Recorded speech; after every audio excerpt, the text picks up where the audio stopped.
Hi guys, welcome back to my channel. This is Sally Sewing Tutorials. In today's video, we'll be making this beautiful boo gown with a twist, a little twist.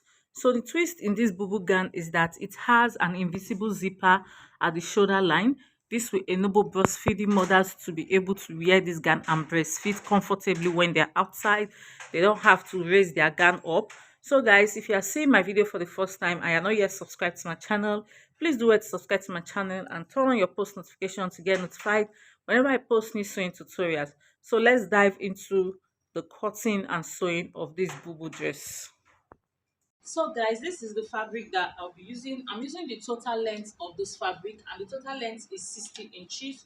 So starting from our shoulder measurement, I'm going to impute half of the shoulder, which is 9 inches. Then from this point, I'm going to determine how long I want my sleeve to be. So I'm going to take my sleeve as 15 inches.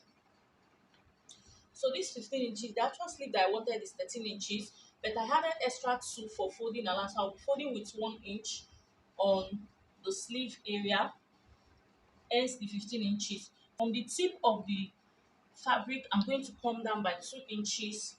Then at this 8 inches, I'm going to come down by 1 inch. Then I'll connect this 2 inch to this part.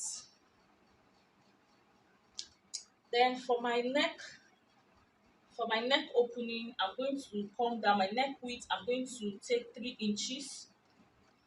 So I'll connect this 1 inch shoulder slope to this 3 inches, then I'll connect the 2 inch shoulder slope to the 1 inch.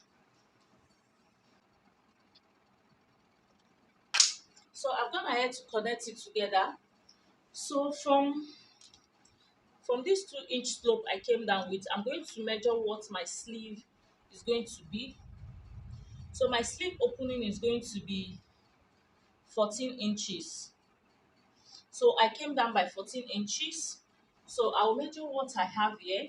So I have a total of 25 inches here. So I'm going to impute the same 25 inches. Then I'll connect it to the shoulder slope. This tip, I'm going to take the half length. So the half length is 19 inches. So I'll click 19 inches. While our hip is 27 inches. So what I'm going to do, I'm going to use the widest part of my client's body for this measurement. So the widest part of her body is her hip, which is 54 inches. 54 inches divided by 4, we have 13.5 inch. So this is the 13.5 inch. I'm going to add an extra of 9 inch to the hip. So whatever measurement I have here, that is what I will bring to the waistline. So I will look for the total measurement. So I have a total of 22.2 inches. So I'm going to put 22.2 inches at the waistline also. So this is at 22.2 inches. So you can see the sleeve here. So I'll just connect this part of the sleeve to the body with a curve.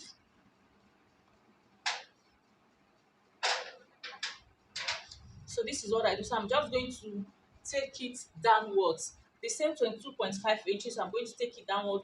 Please note, our sewing allowance is inclusive. So this is what we have. So for the neck depth, I'm going to come down by 1 inch. So I'll connect from the 3 inches neck width to. So I'm going to cut this out. Then I will use this back to cut the front.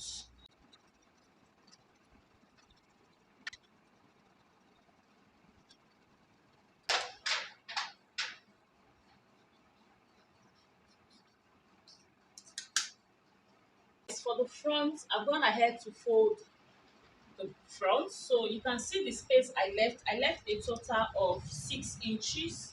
So from the 6 inches, I had to measure 1 inch out of it, which is the line you are seeing here. So this 1 inch is where the bottom is going to sit. So this extra 5 inch is what I will use and fold it. So I'll just fold it in. I'll just fold the 5 inch in like this. 5 inch is folded inside, so I'm left with my 1 inch, which is where my bottom is going to sit. Cut the shoulder slope. So I'm going to cut the shoulder slope from here now.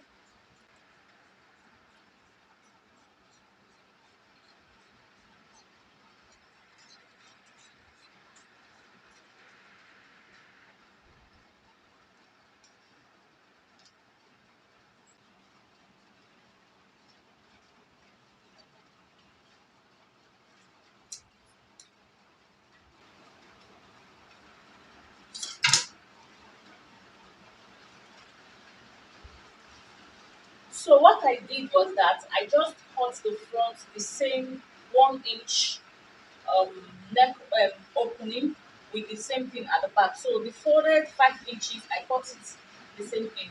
So I'm just going to slash open the center front so that it will be on separate stitch. But before I do that, I'm going to notch this part where I rolled my 1 inch out so that I will know where my folding is starting from, because I'm going to sew the neckline like this together.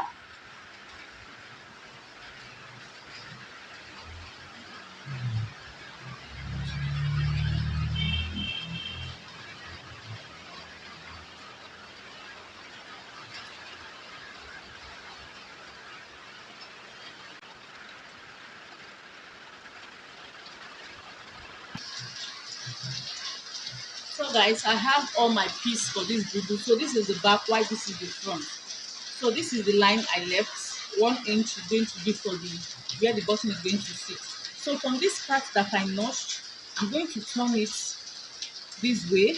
Then I'll take it to my sewing machine. Then I'm going to close it like this. I'll do the same thing for this other side. I'm going to close it. Then I'll come show you what we have. So guys, look at it. I've gone ahead to close it with 1/4 inch. So I'll turn it aside. So this is it. So this is the extra 5 inches that I left. So it's just for the for turning it. So this is what it looks like. So this is our so by the time we flip it over this way, this is how it's going to sit. So this is what I want to achieve by leaving that 5 inch. So I did the same thing for this other part of the dress. I also did the same. So I'll go ahead and join it at the shoulder. But I'll before joining it, I'm going to mark 8 inch from this part, 8.5 inches. I'm going to mark it. So from this part, I'm going to join the shoulder with 1/2 inch to this end, the back and the front. Then this 8.5 inch that I left, I'm putting a zipper here, an invisible zipper, so that it will be nursing mothers will be able to breastfeed whenever they want to breastfeed. You don't have to carry your gown up. So that is why I'm putting a zipper. So when you want to breastfeed, all you need to do is to open it at the shoulder part, and it will be very free for you to breastfeed. So guys, I've gone ahead to join the shoulder. This is the shoulder area, and I also added the zipper for easy breastfeeding. So when you want to breastfeed, just zip it and this part will fall this way. So I went ahead to turn the back line, neckline with a bias tape. You can use a facing, but I decided to use a bias tape. Then I also fold the sleeve. So this is it. I've done that already. So what is left is for us to close the side and to close the center. The center does not have a real button. The button is kind of fake. So this is what I'll do. I'll just take the measurement of where I want my overlapping to start from. So the shirt dress is going to overlap on each other this way. So I'm going to iron this out like this. So this is how it's going to look like. Then I'll measure where I want my overlapping to start from. Then I'm going to stitch it. The 1 inch I left for the zipper, so I'm going to stitch it on a straight line until I get to where I want it to stop. So I'm going to leave a slit at the down part also, maybe an 18 inches slit. So I'm going to stitch it until I get to the 18 inches slit that I want to leave. So this upper part depends on how deep you want your neckline to be. I think I'll be using 9 inches for the deepness of my neckline. So I'm going to fold it just this way, as you can see. Then I'll place this on this, then I'm going to sew here. And I'll close the end, then fix the button. I'm going to fix button on it, but there's no button hole. You just a fancy button I'll just put on it. So that is all for this tutorial. Please, if you have watched this video to this part and you are not yet subscribed to my channel, please do it, subscribe to my channel and turn on your post notification to get notified whenever I post new sewing tutorials. So guys, I'll see you all in my next sewing tutorial. Bye.